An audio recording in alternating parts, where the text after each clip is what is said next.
심평 변호사께서 네. 이제 윤석열 대통령이 국민의힘 도저히 안 돼 이렇게 말씀하시면서 네. 이제 친윤 신당의 또 에너지가 있다고 말씀하셨지 않습니까? 네. 저는 그 반대로 이준석 의원이나 유승민 대표 이런 분들 몇 분들이 또 합리적인 보수가 이제 윤석열 대통령이 도저히 안 돼 이렇게 판단하면은 이제 반윤 신당의 에너지가 이제 네. 더 커지는 거죠. 유승민 전 의원은 지난날 경기도지사 선거에 경선에 나갔다가 그 경선조차 패했던 경험들을 아마 갖고 있을 겁니다.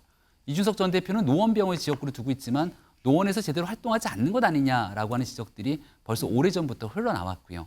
그렇다면 나머지 두 번째 선택지는 홍준표 대구시장이 과거에 국회의원이 출마했을 때처럼 네. 오히려 나가서 그냥 무소속으로 당선될 수 있는 그 지역 내 기반과 힘을 갖고 있는 상황이 있을 건데 12월쯤 국민의힘 담을지 떠날지 결정을 하겠다라고 얘기를 했습니다. 누가? 유승민 전 원내대표가 유승민 의원이 얘기를 했습니다. 탈당 언급한 유승민, 종착지는 신당 창당? 물음표죠. 물음표가 붙었습니다. 이 얘기를 했다라는 건데 12월쯤에 떠날지 남을지 뭐라고 그래서 얘기를 한 건지 직접 들어보시죠. 까지 저는 당의 변화 쇄신을 위해서 네. 제 역할 목소리를 다 낼 거고요. 예, 그리고 12월쯤 이게 저는 뭐 이게 떠날 것인가 남을 것인가 떠난다는 거 신당을 한다는 거 이거는 뭐 늘 열려 있는 선택지고 그거는 뭐 최고의 수단이고요. 네. 저는 이 당에 대한 애정이 윤석열 대통령 훨씬 강한 사람입니다. 12월에 가면 저는 큰 변화가 있을 거라고 봅니다. 윤석열 대통령도 이대로는 안 된다라는 걸 결국 느끼게 될 거고요. 네, 들으셨습니까? 유승민 전 의원, 신당은 항상 열려있는 선택지다라고 얘기를 했습니다. 근데 유승민 전 의원이 과거에 그 전에도 꾸준히 신당 따로 이 살림 차리는 거 아니야? 라는 얘기가 나왔을 때 뭐라고 얘기를 했었냐면 이렇게 얘기했었거든요. 그것도 들어보고 오시죠.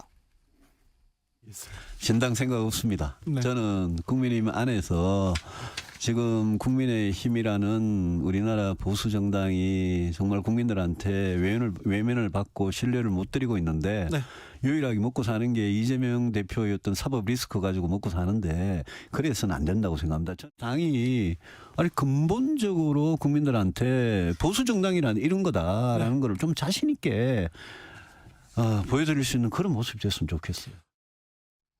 네, 신당 창당 안 합니다. 라고 호쾌하게 딱 얘기를 했습니다. 그게 지난 4월입니다. 그런데 어제는 항상 열려있는 선택지라고 얘기를 했습니다. 그렇다고 한다면 OX로 여쭤봅니다. 유승민 의원, 신당 창당 할 것이다. 하나, 둘, 셋. 와, 이거는 전원, 네, 여야 없이 전원 O를 꽂아주셨어요. 이상식 의원님. 네. 예. 우선 이제 민주당이 최근에 큰 파도를 넘고 나서 이재명 대표가 또 이제 통합의 메시지를 던지면서 민주당은 굉장히 안정되고 통합의 모드로 가는 분위기입니다. 네. 그 반대로 이제 국민의힘이 오히려 분열의 기운이 강해지고 있다. 저는 이렇게 보는 게 첫째고요. 두 번째 이제 김기현 대표 옹호하면서 네. 뭐 히딩크 5대 0이었는데도 네. 이제 교체하지 않았다 이러면서 이제 옹호를 하지 않습니까? 네. 그런데 히딩크 감독은 그 정체된 한국 축구를 개혁하고 혁신하고 쇄신하려는 전략과 비전이 있었단 말이죠. 그런데 지금 윤석열 정부와 국민의힘에게 지금 그런 비전과 전략이 있느냐. 오로지 검찰 수사로 이재명 대표와 전 정권을 사정하려는 그런 부정적인 네거티브만 있지 않느냐 하는 이런 거. 그래서 이제 비전이 없는 정당 이런 게 또 팽배하고 있으니까 거기에 대해서 또 신당의 에너지가 나올 수 있는 거고요. 지금 아까 심평 변호사께서 네. 이제 윤석열 대통령이 국민의힘 도저히 안 돼 이렇게 말씀하시면서 네. 이제 친윤 신당의 또 에너지가 있다고 말씀하셨지 않습니까? 네. 저는 그 반대로 이준석 의원이나 유승민 대표 이런 분들 몇 분들이 또 합리적인 보수가 이제 윤석열 대통령이 도저히 안 돼 이렇게 판단하면은 이제 반윤 신당의 에너지가 이제 네. 더 커지는 거죠. 그래서 만약에 두 개가 같이 또 더 맞물리게 되면 더 이제 분화의 가속도가 높게 되는 것이다. 그래서 저는 신당 창당된다 이렇게 보고 있습니다. 신당 창당은 될 것이다. 국민의힘이 쇄신하는 힘이 세지 않기 때문에 이게 신당 창당의 에너지로 발현이 될 것이다라고 지금 말씀을 하셨어요, 김병민 최고님. 저는 좀 다른 의미에서 신당 얘기를 꺼낸 건데요. 정치인의 선택지가 여러 가지가 있습니다. 그러니까 당내에서의 지지 기반이 튼튼하고 내가 갖고 있는 지역을 바탕으로 이겨낼 수 있는 힘이 있다면 어떤 외풍이 불더라도 그 지역에서 당선되면 되는 겁니다. 네. 그리고 있는 사람을 무리하게 찍어서 그 사람에 대한 컷오프를 시키거나 이 사람은 죽어도 공천을 줄 수 없다라고 하는 과거의 공천 파동이 일어날 가능성이 있냐 보면은 지금 유승민 전 의원이나 이준석 전 대표처럼 굉장히 국민적 주목도가 높은 사람들을 의도적으로 빼낼 수 있는 가능성이 얼마나 높을까 이런 생각이 들기도 합니다. 그럼 내가 있는 지역에 나가서 최선을 다해 뛰면 되는 건데 네. 유승민 전 의원은 지난날 경기도지사 선거에 경선에 나갔다가 그 경선조차 패했던 경험들을 아마 갖고 있을 겁니다.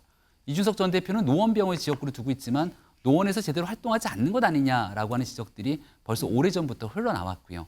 그렇다면 나머지 두 번째 선택지는 홍준표 대구시장이 과거에 국회의원이 출마했을 때처럼 네. 오히려 나가서 그냥 무소속으로 당선될 수 있는 그 지역 내 기반과 힘을 갖고 있는 상황이 있을 건데 네. 지금 유승민 전 의원 같은 경우가 특정 지역에 나가서 무소속으로 당선될 가능성이 있겠는가라고 하면 그럴 만한 지역도 그럴 가능성도 찾기 어렵다는 게 대체적인 평가라고 봅니다. 그럼 이제 남은 선택지 하나는 네. 지금 있게 되는 정부에 대한 비토 여론들 또 그렇다고 이재명 대표로 위신되고 있는 민주당에도 갈 수 없는 사람들에 대한 네. 중간지대를 보고 비례대표 몇 석을 노리는 신당 창당의 가능성 정도가 유일하게 남아있는 선택지 정도로 보이게 되는데요. 네. 제가 오늘 기사를 보니까 이 전 대표에 관련된 내용 속에서 하나 이런 눈에 띄는 대목들이 보이더라고요. 과거에는 본인의 목표는 무조건 노원병에 나가서 당선되기 목표였다라고 네. 얘기를 하고 만약 공천 장난이 있게 되면 어떨지 모르겠다라고 하는 전제 조건을 공천의 여부로 삼았는데 네. 이제는 이준석 전 대표에 대한 공천을 주지 않겠다 이렇게 얘기하는 사람이 거의 없는 상태입니다. 아니, 노원병에서 뛰면 되는 거지라고도 많은 사람이 언급이 있는 상태인데요. 네. 여기에 대한 전제 조건을 다시 바꿔서 윤 대통령이 국정운영 기조에 변화를 주지 않고 간절한 요구를 외면할 경우에 모든 옵션을 놓고서 고민하겠다. 그러니까 조건들이 계속 바뀌는 거죠. 네. 결국 본인들이 나가서 움직일 수 있는 공간들을 위한 내적 투쟁의 과정이 있기 때문에 이 모든 일들은 국민의 힘 내에서 뭘 해보겠다고 하는 충정보다는 어떻게든 내년 총선에서 본인들의 삶의 길을 도모하겠다라고 하는 생각에 다른 변수들을 계속 놓고 고민하는 정치공학적 행위가 아닌가 생각합니다. 지금 저희 유튜브 댓글로 좀 질문이 올라왔습니다. K눈이 부시게 님이 올려주신 질문이야. 신당 창당해도 민주당 사람들이 갈 가능성이 없을 것 같은데요. 어떻습니까? 라고 물었습니다. 사실 이 유승민, 이준석 여기에서 만들 어떤 예상이 되는 어떤 신당이라고 한다면 혹 비명계에서 일부 나와서 같이 좀 힘을 합칠 가능성도 있지 않겠느냐는 얘기 사실 있었거든요. 김영배 의원은 어떻게 보십니까? 민주당은 이번에 이재명 대표 체포동의안이 가결된 이후에 내홍이 있었지만은 네. 그게 이제 영장이 법원에서 기각이 되면서 큰 틀에서 보면은 상당히 통합적인 그런 이제 방향으로 가고 있는 상태고 당이 네. 급속하게 안정되고 있는 상황이거든요. 그리고 더 중요한 것은 이제 국민들께 민주당 입장에서 말씀드릴 수 있는 혁신의 방향, 네. 뭐 이런 내용들을 이제 우리가 얼마나 준비하느냐가 이제 과제가 되고 있기 때문에 함께 뭔가를 할 수 있는, 즉 공존할 수 있는 그런 이제 틀은 마련됐다 이렇게 봅니다. 그런 면에서 보면은 국민의힘 쪽에서 탈당하는 혹은 당을 새로 만드는 분들하고 민주당 일부 세력이 함께한다. 이거는 제가 볼 때는 조금 어려워 보이고요. 오히려 문제는 네. 선거법이 이제 어떻게 협상되느냐에 따라서 현재 있는 선거법이 만약에 협상이 안 돼서 이대로 그대로 가게 되면 네. 비례대표 전문 정당이나 위성 정당이 만들어질 가능성이 높기 때문에 네. 그런 면에서는 아까 우리 김병민 위원이 말씀하신 대로 그런 이제 새로운 정치 수요에 맞게 우후죽순격으로도 새로운 신당들이 좀 만들어질 가능성이 있겠다. 이제 그런 생각이 듭니다. 네. 민주당 비명계가 나가서 국민의힘에 나온 이 새로운 신당 창당 멤버들이랑 같이 손을 잡을 가능성은 좀 낮다. 지금 민주당은 좀 급속도로 안정이 잘 되고 있다라고 또 말씀을 주셨어요. 근데 저희가 지금 얘기를 할 때 사실 유승민 의원 얘기를 했는데 유승민 전 의원 얘기를 했는데 얘기 중에 같이 나오는 사람이 있습니다. 이준석 전 대표죠. 네. 이준석 전 대표. 유승민 의원 계속 12월을 얘기를 했는데 이준석 전 대표 공교롭게 바로 또 어제 또 이런 얘기를 했었거든요. 들어보고 오시죠. 저는 정기국회 끝나는 순간이 많은 사람들한테 마지노선일 거라 봅니다. 12월이 그런 겁니다. 그러니까 당과 함께 할 수 있는 마지노선이 12월이다. 뭐 그런 표현보다는 예. 당이 이기려면은 변화를 꾀할 수 있는 마지노선이 12월이다. 12월 말이다. 저는 이렇게 항상 얘기해요. 그거는 제가 항상 반란군들을 내쫓는다는 느낌으로 저는 항상 많은 것에 임하고 있습니다. 예. 네, 정정합니다. 이준석 전 대표 어제가 아니라 지난 13일쯤에 이제 한 얘기인 건데 일단 두 사람 다 유승민 전 의원도 그렇고 이준석 전 대표도 그렇고 두 사람 다 12월을 얘기를 하고 있습니다. 유승민 전 의원 12월쯤 결정을 해서 신당 창당을 할지 보겠다. 이건 신당 창당 늘 열려 있는 것 아니겠느냐? 12월이 되면 1이 빠졌네요. 12월이 되면 큰 변화가 있을 거다라고 얘기를 했습니다. 이준석 전 국민의힘 대표, 네, 총선 100일 전 마지노선 역산했을 때 12월 말 크리스마스 이후 굉장히 요거는 어제예요. 구체적으로 얘기를 했습니다. 12월 말 크리스마스 지난 다음이다. 며칠 안 됩니다. 굉장히 구체적으로 얘기를 한 건데 김병민 최고위원님. 네. 이렇게까지 구체적으로 얘기하는 근거가 뭘까요? 역산했을 때라고 좀 그랬어요. 원래 신당을 비롯한 정치 변화 같은 경우는 네. 그 동력들이 이 뉴스를 끌어가야만 되는 것이고요. 예를 들어서 지금이 이제 10월 달 정도가 되는데 미리 신당 창당에 대한 가능성과 그 내용들을 띄워놓고 여기에 대한 기대에 호응하지 못하게 되면 결국은 그 짧은 기간 내에 언론의 주목들을 받지 못한 데 힘이 다 빠지게 됩니다. 네. 가장 대표적인 케이스가 바로 금태섭 신당 같은 경우일 겁니다. 금태섭 의원이 굉장히 훌륭한 자질을 갖고 네. 또 좋은 정치인임에도 불구하고 정치적 판단과 그 정치적 상상력으로 국민들의 마음을 끌어가야 되는데 새로운 신당을 띄운다고 이야기를 했지만 주변에 네. 어떤 좋은 사람들도 보이지 않았고 그리고 이를 토대로 어떤 방식의 신당을 가져갈 것인데 비전도 보여주지 못했습니다. 결과적으로 지금은 금태섭 신당이라는 게 존재하나라고 많은 언론에서도 이미 회의적인 시각들을 갖고 있는 거죠. 이준석 전 대표나 유승민 전 의원이 갖고 있는 조직, 자본, 사람 아무것도 없을 겁니다. 가지고 있는 건 단 하나. 본인들이 갖고 있는 마이크, 스피커로서의 기능 역할 하나만 있기 때문에 결국은 본인들의 정치적 존재감을 다잡기 위해서 할 수 있는 유일한 방법은 네. 현재 살아있는 권력인 윤석열 대통령과 국민의힘과 대척점에 서면서 갈등 구도를 일으키게 된다면 결국 뉴스는 그런 갈등 구도에 주목할 수밖에 없을 것이고 이에 대한 정치적 이 소비 성향이 있는 쪽을 찾아서 네. 단기간의 승부를 볼 수밖에 없는 형국일 텐데 마지막 모험을 하고 있다고 생각하고 하지만 지난날 바른정당 창당과 실패에 대한 기억들을 모두가 안고 있어서 네. 단순히 비례 몇 석을 얻겠다는 정당의 본인들의 정치 행위에 얼마나 많은 사람들이 감치 따르고 동조할지는 전혀 성공 가능성이 높지 않다 생각합니다. 네. 지금 계속 같이 이 이준석, 유승민 지금 두 사람이 같이 지금 얘기가 나오고 있는 상황인데 유상범 전 대변인이 유상범 의원이 이런 얘기를 했거든요. 이 얘기를 들어보고 얘기를 좀 이어가 보겠습니다. 국민의힘에서 이준석 대표를 내치려냐 또는 뭐 헤어질 결심을 하는 그들을 조장하느냐 많은 질문이 있었는데 예. 제가 일관되게 말한 건 국민의힘은 절대 이준석 대표가 어떤 형태를 취하든 간에 막지 않는답니다. 국민의힘은 절대 이준석 대표가 어떤 형태를 취하든지 막지 않는다라고 얘기를 했습니다. 윤두현 의원님. 예. 근데 지금 이준석 전 대표만 얘기를 했거든요. 예, 근데 예. 저희는 지금 이준석, 유승민 전 의원 같이 얘기를 하고 있습니다. 예. 내부에서 나온 얘기가 이준석과는 함께 갈 수 있다. 유승민은 같이 못 간다. 이런 얘기가 있었거든요. 아닙니까? 같습니까? 예. 당의 공식적인 입장은 아니고요. 네. 그 개개인이 이렇게 이제 하는 이야기고 저는 신당 창당에 있어서 유승민 전 의원이 신당 창당을 할 것이다라고는 생각하지 않습니다. 오를 꽂아주시는 그런데 왜 오를 동그라미를 했느냐? 네.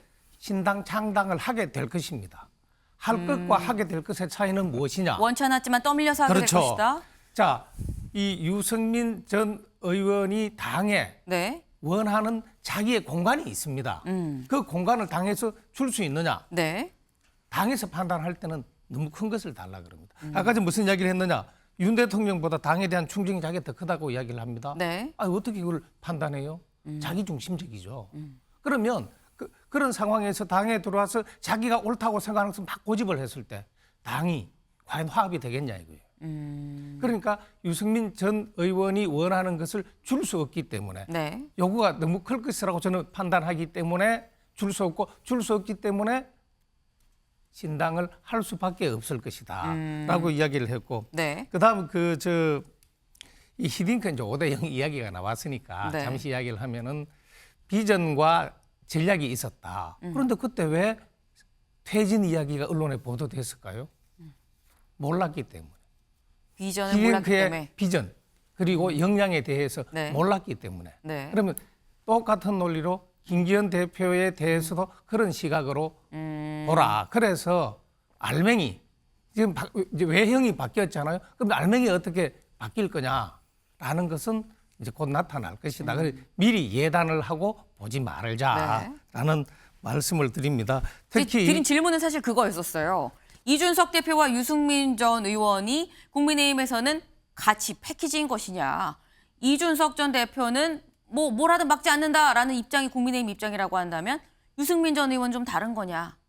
뭡니까?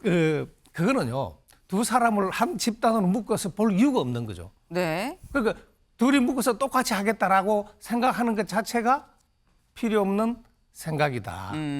그 정치는 개개인이 자기 판단에 따라서 하는 것이고, 네.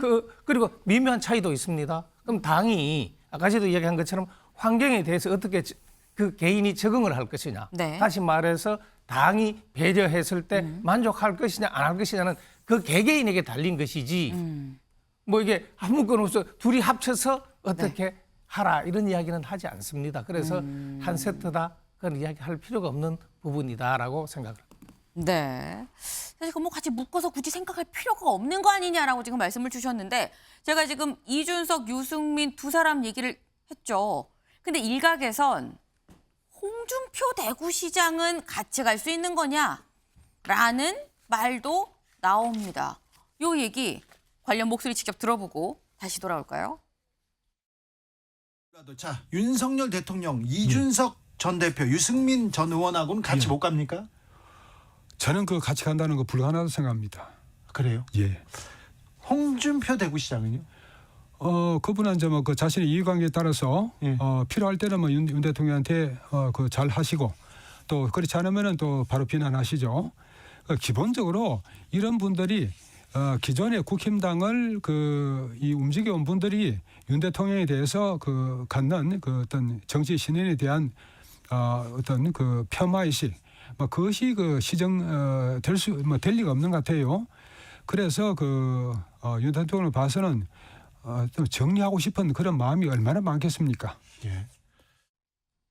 네, 홍준표 시장 같이 갈 수 있는 겁니까? 라는 질문에 윤 대통령 입장에선 정리하고 싶은 마음이 얼마나 많겠습니까? 라고 심평 변호사가 얘기를 했습니다.